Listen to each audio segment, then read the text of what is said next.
T-Bone is on the other side. T-Bone is on the other side.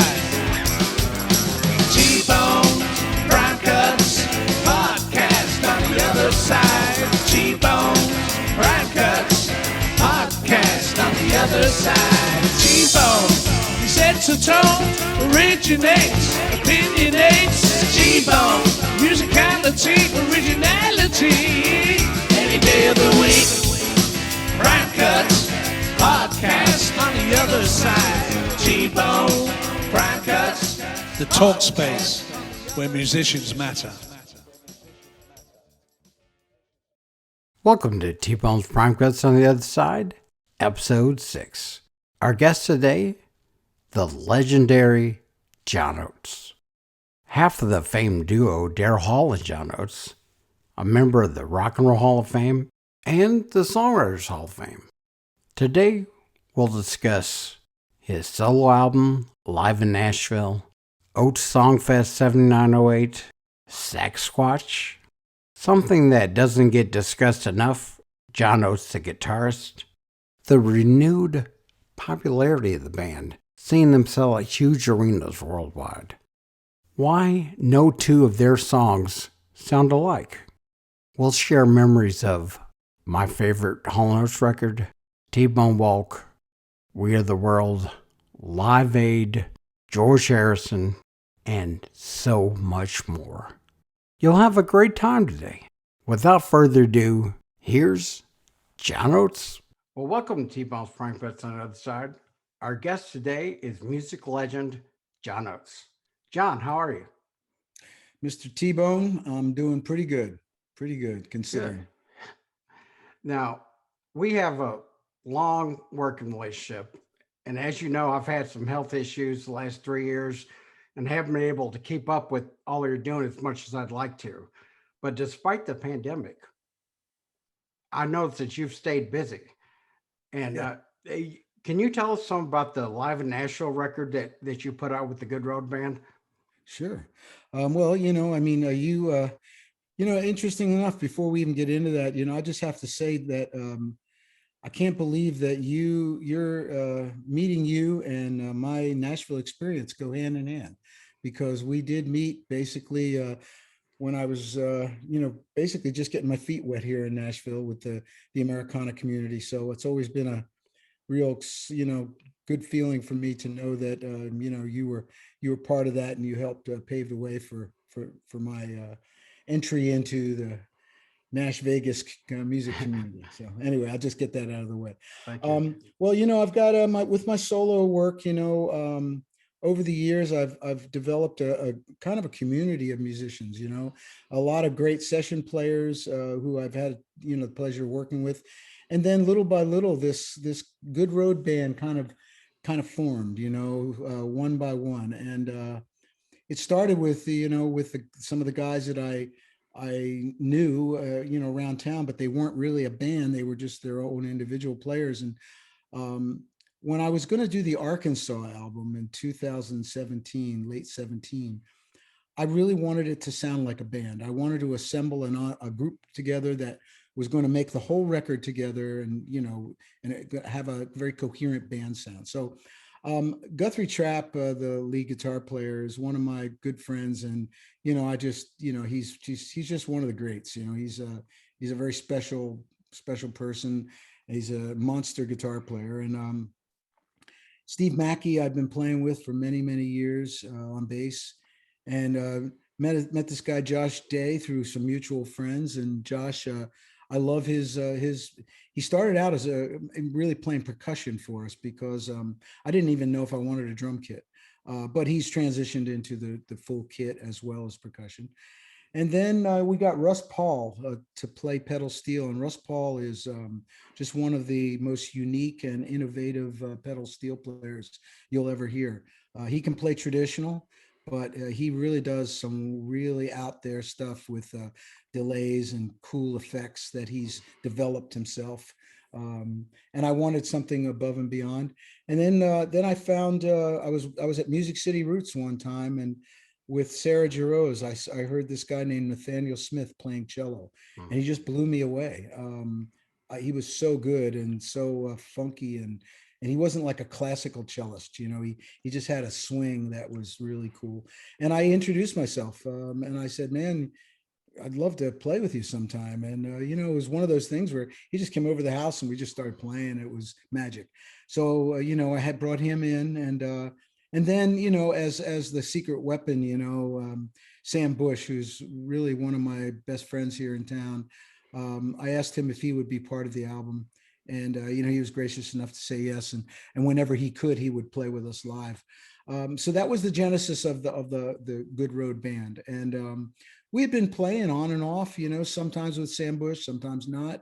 Sometimes we'd go out with a trio, sometimes we'd go out with 4 pieces, sometimes we'd go out with a full 6 pieces. And really it depended on the show and people's availability. After about 2 years of playing a whole bunch of shows, we were really tight, and the show just kept getting better and better.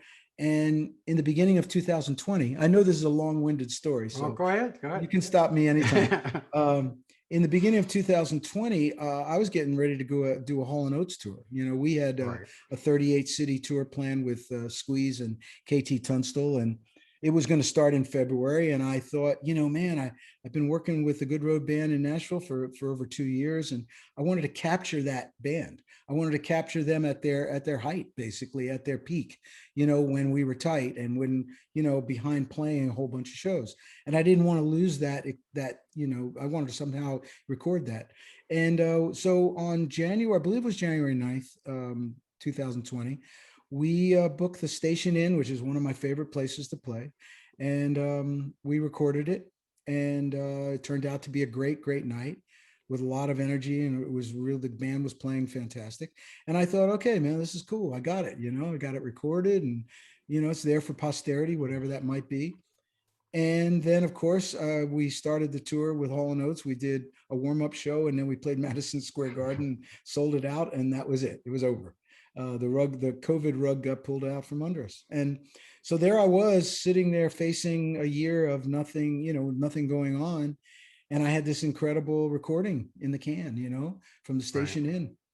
And I didn't really know if I was going to put it out. But then I thought to myself, hey, you know what? Why wait? You know, I'll just put this out. And so that's what I did. I put it out digitally. And I'm glad I did, you know, for people who want to hear what was happening at the Station Inn at that night. It's a really honest to goodness representation of a true live album. There is not one overdub. There is not one fix. There's nothing. It's mixed. We did mix it. You know, I will say that we did a mix on it. But other than that, it is as real as it gets. I know this just passed, and I didn't get to really talk about it before it happened, but how did the Oates Songfest 7908 come about, and who came up with the idea to make it virtual? That was also a product of COVID, you know, a result of trying to make something happen during COVID. We, over the summer, we had gone out to Aspen, Colorado, where my wife and I and son and I, we lived for 25 years, almost 25 years before moving to Nashville.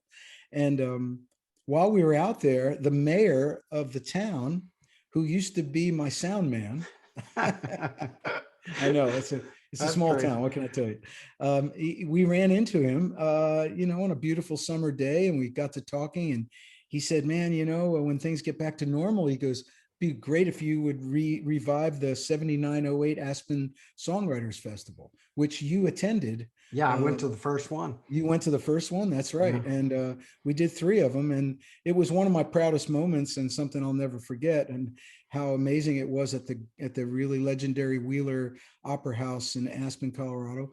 And, you know, due to circumstances, it fell by the wayside. And when he said that to me this past summer, I thought, you know what? That's something I would like to do again. So I met with the people at the Wheeler Opera House. And of course, there was, you know, first thing they said is, well, we don't know when we're going to be able to have a live show. And so this was probably July of 2020. And they said, well, you know, maybe by March of 21, we'll be able to have a live show, right? And I said, well, yeah, sure, maybe, you know, and let's plan it. So as the year went on, we got closer to November, December. And we realized there was no way that March was going to happen. That's when my wife and Amy and I said, well, you know what? Let's not abandon this idea. Maybe we can make it virtual, and let's see what we can do. And then, we started asking around, and I just knew that if it was based on charity, a charitable component, that there would be a lot of response, that people wanted it. I knew the music community wanted to help. And I think really in the end, what we did is we created a platform for these great songwriters and musicians and artists to just give of themselves, and do what they do naturally, and try to do something good. We found feedingamerica.org because it's a great organization, and we realized how important food insecurity was. And we partnered with them, and little by little, we found a great video partner in Nugs TV and Drive Entertainment, and things just fell into place. And it was all done in the spirit of trying to help people.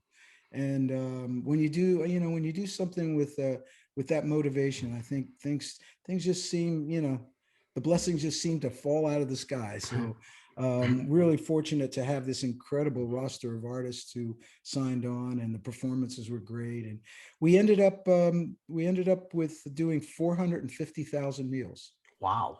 So it was fabulous. And for a streaming event that only streamed live once, from what I understand from talking to people who do this, it was a pretty great response. Now, can people still donate to this, or should they just go to the charity, or how does that work? Well, they can. I mean, the URL that we created is, I'm not sure if it's still there or not, but if you want to contribute to feedingamerica.org, you most certainly can. Yeah. They are, one of the reasons we chose them is not only because they provide meals around the country in a nationwide network of food banks, but they are so efficient. They are almost 98% of the money that is generated goes to food, and very low administrative costs, which is unusual in a charitable organization. A lot of times the charity siphons off a lot of the money off the top. So just being with an organization that really had their they put their money where their mouth is, so to speak. Right. Now, you did a lot to bring attention to the state of hunger in this country. I was amazed and shocked when I heard what you said about the 1 in 6 number. It's incredible. Yeah. And man, it's getting worse. It's not getting better. It's getting worse. And it has to do with everything. It has to do with a lot of things. But COVID, of course, made it so much worse because people lost their jobs. And once they lost their jobs, and of course, they can't put food on the table. So yeah, a lot of people were really blown away by the stats. By when you said $1 could create 10 meals. Wow. And children, so many children not being able to eat. And so it's a real national emergency, and really a stain on America to have a country like ours where people are going hungry. Well, to jump subjects a little bit here and talk about, something else that you've done recently. Yeah. Tell us a little bit about Saxsquatch and the amazing version of Maneater you recorded. That video is so good. Thank you. It is. I'm really into it. Well, okay, I gotta give props to my wife Amy, because she was a big part of the festival, the Songfest. She co-produced it with me, and when we were talking about how to put this thing together, I was planning on hosting it, and no diss to me, I guess, but she said, hey, you need some help, dude. So she had actually discovered Saxsquatch on Instagram, and we were following him, and we just thought he was so great, and everyone loved him. And we reached out to him, and ended up talking to his manager and all this stuff. And Amy said, why don't you ask him to co-host with you? And so we did. And then, I kind of came up with this idea that I would write this script, because obviously we were not together. Saxsquatch lives in the woods somewhere, and I'm here in Nashville. So I wrote a script, and I kind of went over the idea with him, and I said, look, I'm going to say something, and I'm going to write something for you. and we're going to make this, we're going to cut it together, you know, on the video and make it all work. And it really came out great. It was really pretty funny. There was some funny moments. In fact, one of the intros that I wrote for Matt Nathanson, who's a good friend of mine. And I wrote that, and I want a Saxsquatch because I know Matt Nathanson has a really good sense of humor, and he's got a really wacky sense of humor. And so I thought it would be cool if Saxsquatch introduced him. So I wrote, he played a little bit of "Come On, Get Higher," you know, one of Matt's great songs. And then I wrote for him for Sax to say, when I hear Matt Nathanson sing, it makes me want to dance naked in the woods. And and so after the show was over, Matt Nathanson got a hold of me. He goes, can you send me that video? Because I got to have that intro. And I think he posted it on all his socials and stuff. So. Now, to jump back in time a little bit, Sure. you and Daryl have created some of the most iconic music in history. But I have to say that with all that you've done, and I love it all, but Abandoned Luncheonette's my favorite. And I love how you dedicated so much of the book to that album. And you talked about it. And why do you think that album and the songs are so good even today? Well, I'm glad you said that because I'm with you. I agree. It's my favorite album. There's no doubt about it. It has to do, you know, when you make a record or you write a song or whatever, a lot of people always say, well, you know, where'd it come from? Where'd you get the inspiration, whatever. It's really, you know, it's a reflection and it's capturing a moment in time. So what I say about the Abandoned Luncheonette album, it was the perfect storm of creativity. Daryl and I had made one album with Arif Mardin at Atlantic Records. So we kind of got this singer-songwriter folky album called Whole Oates. We got that out of our system. We'd gone on the road for the first time, and we realized what we needed to do energy-wise and band-wise to kind of get over live, because we were doing a very acoustic type thing, and we knew we needed to step it up a bit. Then we had written these songs, and it all starts with a song, as you know. And so we had these songs, and of course we had She's Gone and, you know, the various other songs. And we had one experience with Arif Mardin under our belt, but now we're going in for the second time. We're playing better, we're singing better, we're writing better. And then of course, Arif just surrounded us with the most incredible group of studio musicians in New York City at the time. You know, we had Bernard Purdy on drums, Gordon Edwards on bass, Richard T played a little bit of piano. We had Hugh McCracken played some guitar. We had Pancho Morales on percussion. Of course, Arif Mardin, the genius string arranger. And he just surrounded us with these incredible players. And of course, the engineer was Gene Paul, who's Les Paul's son. Yeah. Basically the godfather of multi-track recording. And so that's why I said it was the perfect storm of creativity. We had the songs, we had the studio, we had the players, we had the producer, we had everything, and it was all there at the same time. And that's why I think that record just is so unique and so, you know, there's just something about it that's just very, very magical and special. Now, you mentioned him, and I was going to ask you about Arif. I mean, he was such a great producer, but what was it like working with him, and what have you taken from that experience and put into your own producing? Well, I will say that everything that I experienced and learned and saw while working with Arif Mardin back in the early 70s is exactly the way I conduct my recording sessions in Nashville.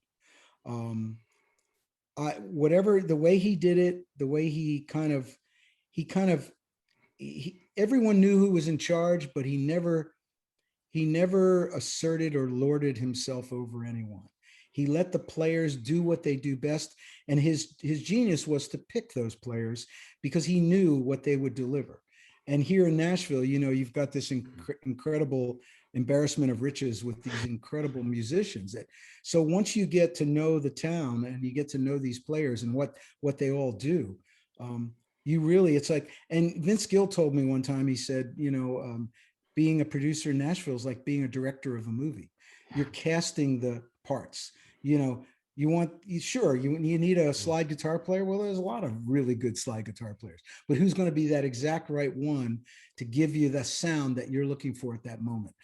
So that's part of, and only that only comes from being in Nashville and learning about the players and stuff. But that's what Arif did, and that's what I learned from him. And I learned to to make sure I got what I wanted, but not be too, but stay open-minded enough to let the song evolve based on the talents of the people that you put in the room.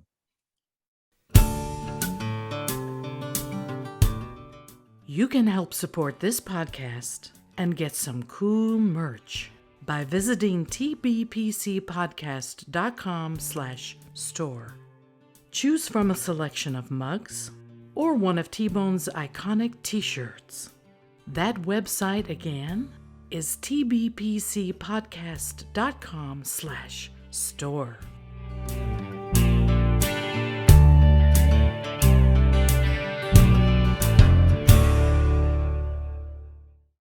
You mentioned slide guitar, and that makes me think of this next person. I was going to ask you about him because you talked about him some in your book, and you've mentioned him in interviews, but I think some people, and especially casual fans, don't know about your involvement with George Harrison. And could you talk a little bit about that? Yeah, I mean, George and I, we got to know each other. Actually, we met through Sir Jackie Stewart, the famous Formula One race driver. And we met at the Long Beach Grand Prix out in the 70s when I was out in LA recording. Daryl and I recorded 3 albums out there. And it was during that period of time that we met, and we hung out together. And George was living in LA at the time. And a little while after that, when I was in London, he invited me to his house, Friar Park, and got to go to Friar Park, that's a whole other story. It was the most amazing house I've ever seen in my life. And we never really made music together. We just kind of talked about a lot about racing and cars and things like that. And then in 70, I guess it was 78, when we were doing the Along the Red Ledge album in LA, George had just produced the mockumentary, The Ruddles, which was that kind of Beatle-esque Monty Python movie. It's so about, funny. Sort of, yeah, exactly. And George was really proud of it, so he invited me and Daryl to come to his house to see it, to see the movie. And he was really, really proud of it. And while we were there, we said, hey, we're recording, would you like to play on the album? And he was like, yeah. He goes, he was so easy and so chill. He said, I don't want to do anything special. He goes, I just want to be in the band. He goes, let me just play on a couple tracks. So we said, okay. So when we got there, he brought an acoustic guitar. So we assumed that's what he wanted to do. Yeah. We didn't really ask him. We just said, okay, man, you're going to play acoustic guitar. And he played on 2 or 3 tracks and spent the day and hung out and I think he enjoyed it. But it was a kind of an awkward thing to, when you have a Beatle in the studio, you don't want to say, come on, George, play one of your classic solos for us on slide guitar, right? Or one of, I didn't want to. I treated him just like a regular guy, and I think that's how he wanted to be treated. So. Right. Big groups have a wide variety of songs, yet they tend to have a few, or most of the time more, that sound somewhat similar. I don't hear that at all when I listen to you guys. Now, was that a conscious choice? Well, I think because we have 2 songwriters and we have a lot of influences to draw from, styles that we can, us as individuals and together. No, it wasn't a conscious choice. We just wrote the songs that we felt like writing, that we just wrote the best songs we could, but we never referenced ourselves ever. And I think that's where, people maybe start to copy themselves, when there's pressure from the outside, like from the record company or from management or the world, radio might say, oh, well, you had this big hit, so we need Rich Girl 2, or we need Man Eater 2, and there certainly was that subtle pressure, but we really didn't listen to anybody. We just did exactly what we wanted to do. In fact, during our entire recording career, we never allowed the record company or any radio people to even come into the studio. Wow. It wasn't until we were done the record and we actually delivered it. We literally said, here you go. Here's our record. You figure out how to sell it. Our job is to make the music. Your job is to figure out how to sell it. And that's what we did. And so I'm glad you brought that up, because it is a source of pride to know that not one of our songs, but even our big hit singles, none of them sound like the other, not even close. Well, that's even more impressive to me, that it wasn't a conscious choice. You just did it. And that's even more impressive. That's true. Now, you were involved fairly close together in three of the biggest and I think coolest events in music history. Now, you recorded We Are the World. You reopened the Apollo Theater and brought up Eddie Kendricks and David Ruffin, and then you did Live Aid. Right. Can you tell us a little bit about what that whirlwind was like? It was a whirlwind. It was all in a very compressed period of time. You probably have the dates. I don't have the dates in front of me, but it was very close together. It was really, it kind of put a cap on our 80s success. It was almost a capstone to it. When Daryl and I first met, one of the first things we did together was go to New York and go see the Temptations at the Apollo Theater. And we sat in the front row. So playing the Apollo, and the Apollo had been closed in late 80s, mid 80s for renovation. And when they were reopening, they wanted to do a special event, and we were going to open the Apollo after the renovation. So we wanted to make it special and do something unique. So we found Eddie and David. David was in the Detroit area, not really doing much. And Eddie was playing Holiday Inns in Alabama and stuff. And we found them, we reached out to them, and we said, hey, would you guys come and kind of reprise your classic Temptation thing? And, we said, we want the whole thing. We want the black tuxedos and the dance steps, the whole thing, and if anyone has never seen that show, it's pretty amazing. So here Daryl and I were on stage with our teenage heroes doing exactly what we would have only dreamed of doing as teenagers.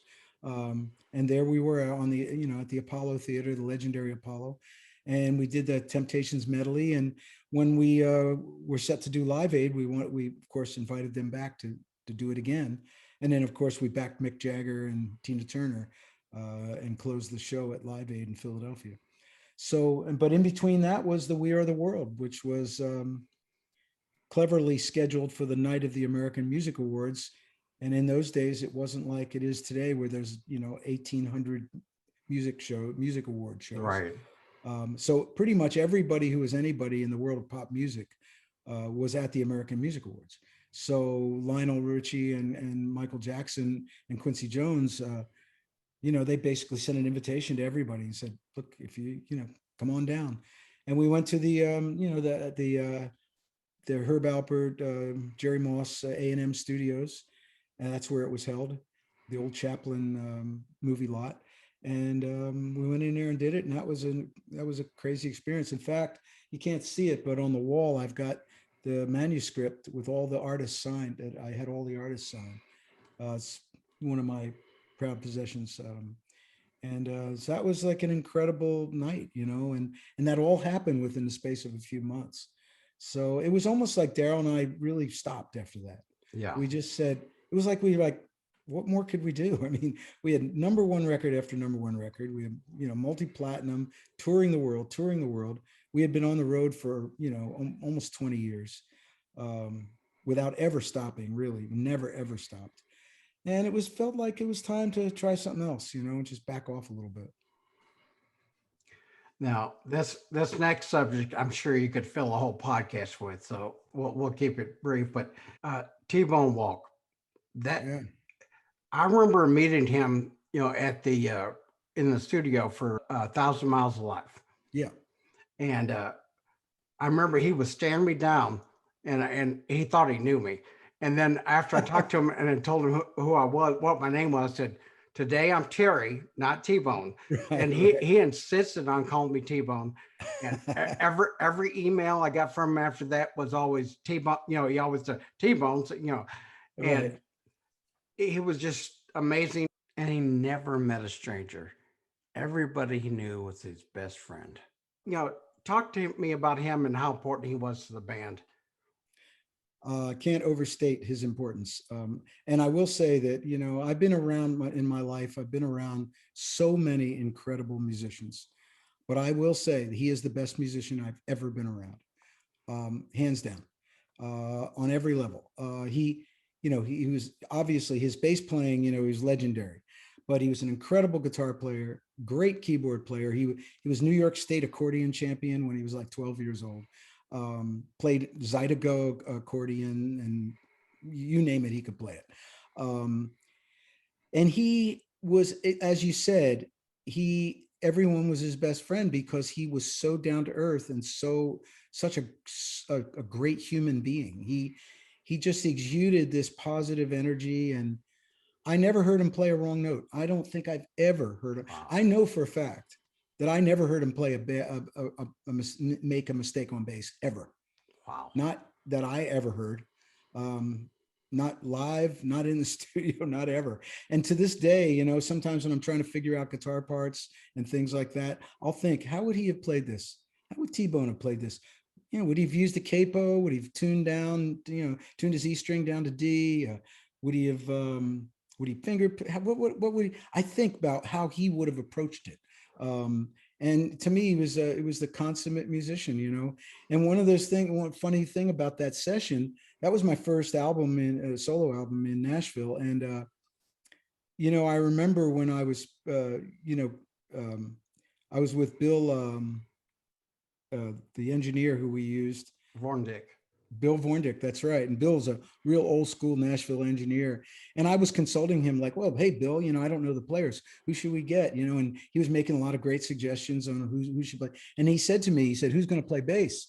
And I said, well, I'm going to bring my bass player T-Bone down. And Bill Vorndick said, I don't know, man. He goes, that might not be a good idea. He goes, these guys, they're pretty, they're amazing players, and they don't like to play with people they don't know. I said, don't worry, it'll be fine.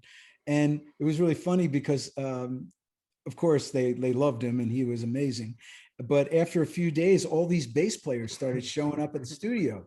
Michael Rhodes and Steve Mackey, they're all like coming and just standing behind the console. And Bill Vorndick, the engineer, goes, why are all these bass players showing up? I said, they're showing up to see this dude right here because he's a bad mamma jamma. Just one of the greats. I can't say enough good things about him.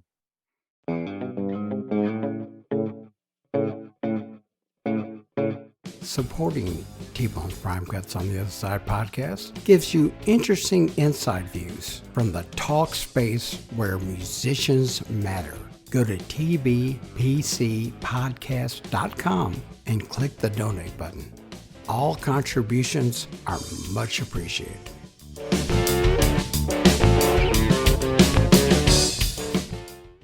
Unless someone is seen one of your shows with Daryl, or better yet, one of your solo shows, they might not know how good a guitarist you are. Now, I know you don't give yourself credit for that, but you are. I knew that you were, but when I saw you solo and you pulled out the thumb pick, I was like, whoa, wait a minute. and so, can you tell us about some of the styles and who some of your heroes were? Sure. Well, I'll tell you what, you say not many people see the video, but I'm going to tilt this up. Yep. See that guy right over my shoulder back there? Uh-huh. That's Jerry Ricks. Jerry Ricks was my guitar teacher, mentor, and friend in the late 60s in Philadelphia. Jerry was an incredible folk blues guitar player. And I met him, I got a job teaching guitar lessons when I was a freshman in college. And I was teaching the beginners, and Jerry taught at the same little folk studio, and he was teaching the more advanced people. And I got to know him, and I said, I need to take lessons from this guy. And Jerry was, he was a big part of the early folk scene in Philadelphia during the folk revival in the early 1960s. And he worked at a place called the Second Fret, which was one of the premier coffee house, where all the folkies and blues and traditional players would show up. And Jerry would, invite them to his house, and they would sleep on his couch, and Jerry would learn from them, and He became Mississippi John Hurt's kind of tour manager. He would take him around. Wow. And so when I met Jerry, I would come into Jerry to take a guitar lesson, and Doc Watson would be there, just sitting there, and I'd be like, "Oh, okay, this is good." And so I got to learn from a lot of these traditional players, directly from them and from Jerry.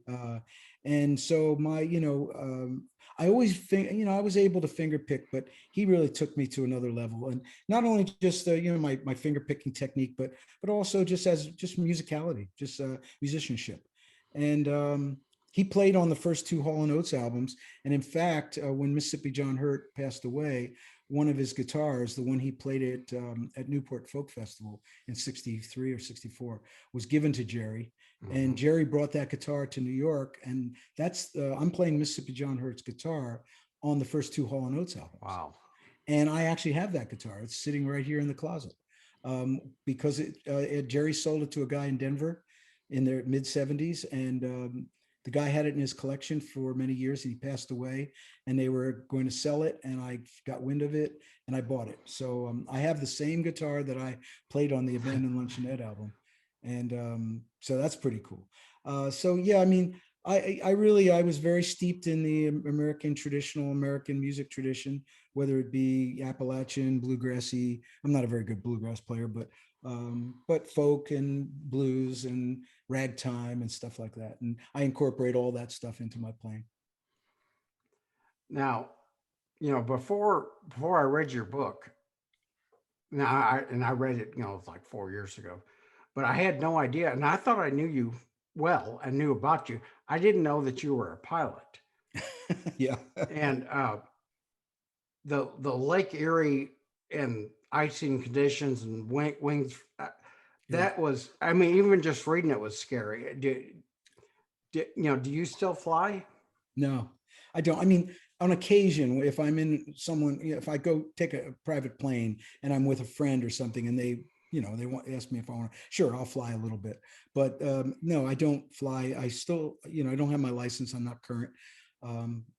Actually, it was when I moved to, I was flying when I lived on the East Coast, but when I moved to Colorado, I just didn't have the aircraft that was, it wasn't the smart thing to have a light aircraft in the mountains. And yeah. I just knew it was a whole different level of flying. So and plus I had a kid and I was building a house, and I really wanted to do other things. I wanted to like kick back, and I didn't want to be quite so responsible to stuff like that. But you're right, that experience with getting icing over Lake Erie was something I'll never forget. And also I still have kind of nightmares about it. Wow. Every time I think about it, I get the shivers. And, I mean, that was about as close to dying as I think I've ever been.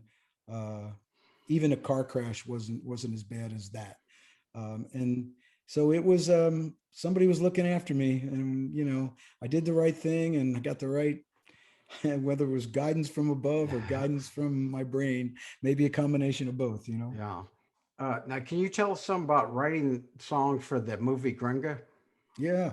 Well, we're still trying to get some distribution for the movie Gringa. This COVID thing has really screwed everything up. Yeah. It'll probably end up streaming on one of the streaming platforms. It's a great little movie. A friend of mine from Aspen, Colorado is the director.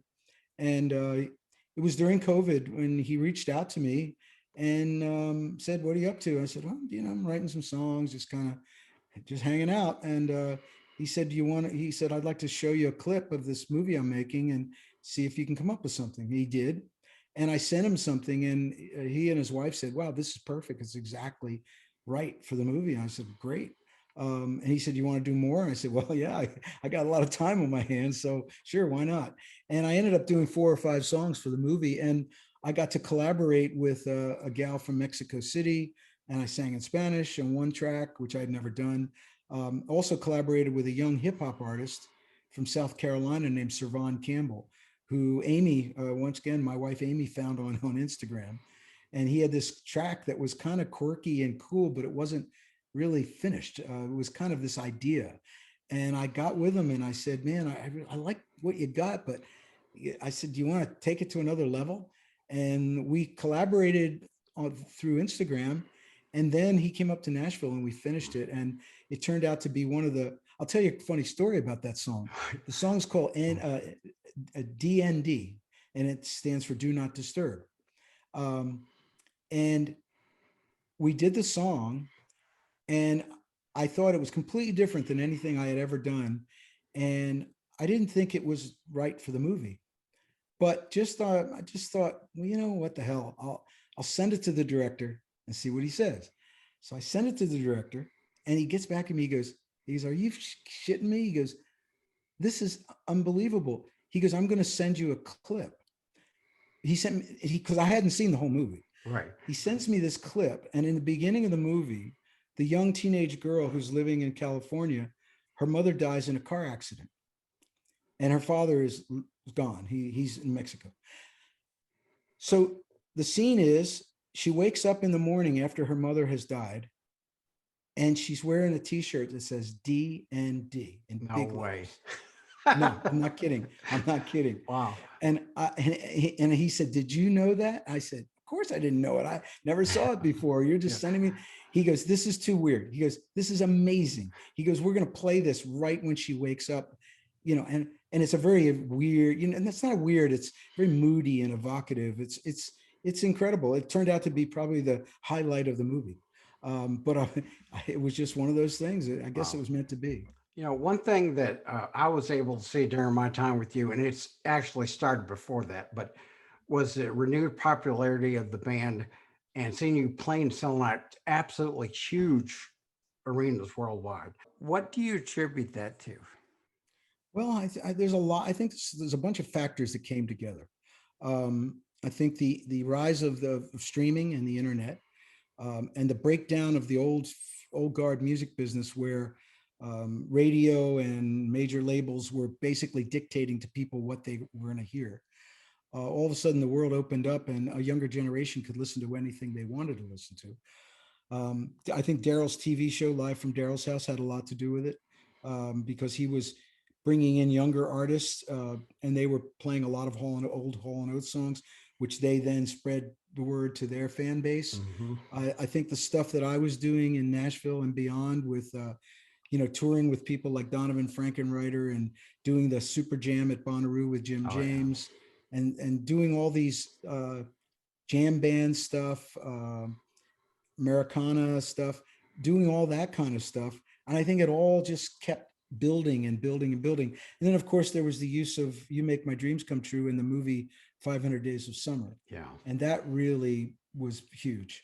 And it just snowballed from there. You know, like I mentioned earlier, I was present for your solo record in Nashville, 1,000 Miles to Life. That kind of led to you forming a bond with some of their best players down there and eventually moving there. You know, what can you tell us about some of the things that you just absolutely love about Nashville? I love the music community. There's no doubt about it.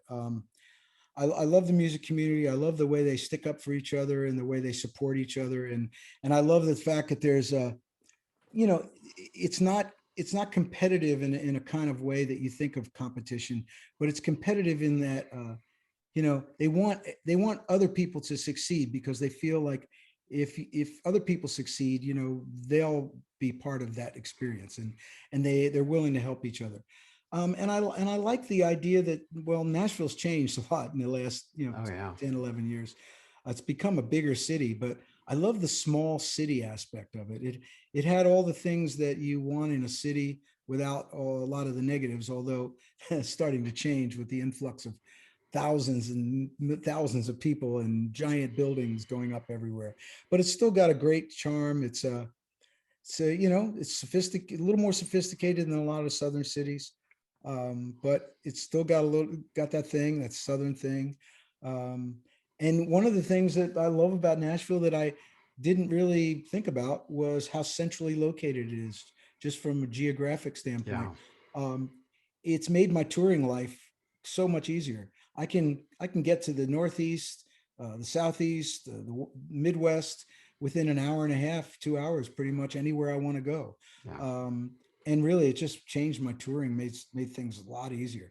So just so many things to like, you know, like I said, and I'm closer to my son, who lives in DC area, and Amy's folks live up in Illinois, and they're not too far away. So my father's still in Pennsylvania. He's about to turn 98. In fact, I'm going to see him tomorrow. I'm going to fly up and see him tomorrow. So yeah, a lot of things pointed to kind of, we still love Colorado and we still have our house out there, and we're going to be spending time out there as well. So. Well, it really sounds like the music community is a real community. It is. It's a great community, great people, and amazing players. Now, how did collaboration come about? It came about because the gal who helps me with my social media didn't want me to mix cars and music together. She said, "You got to have your own site. You got to do something separate." She goes, "You got too much wacky stuff going on." And I think she was right. I think it's better to have my Instagram and sites, be a little bit more lifestyle and musically oriented.